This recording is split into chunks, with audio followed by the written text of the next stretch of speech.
আজকে অনেক যুবক তো ডিপ্রেশনে ভুগছে। ডিপ্রেশন বুঝেন তো, চিন্তা কেন? বলে কপাল খারাপ। কেন কপাল খারাপ? বলে এমন এক বাপের ঘরে জন্ম নিলাম, সেখানে তো কিছুই পাইলাম না।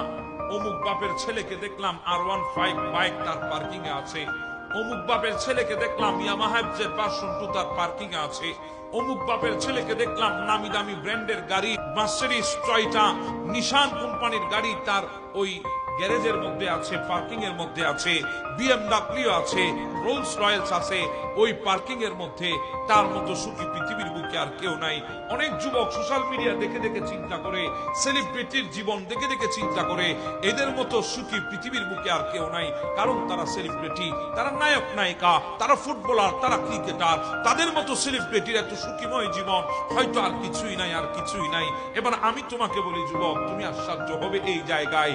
এবার আমি তোমাকে বলি, পৃথিবীর বুকে যদি টাকায় সব সুখ যদি এনে দিতে পারতো, পৃথিবীর বুকে গাড়ি বাড়ি যদি সব সুখ এনে দিতে পারতো, পৃথিবীর বুকে পরিচিতি যদি সমস্ত সুখ এনে দিতে পারতো, সেলিব্রিটি হওয়ার কারণে, ভাইরাল হওয়ার কারণে যদি সুখ আসতো, তাহলে এই বাংলার জমিনে কোন সেলিব্রিটি নিজের টাকা দিয়ে রশি কিনে নিজের গলার মধ্যে ফাঁস লাগিয়ে আত্মহত্যা করতো না।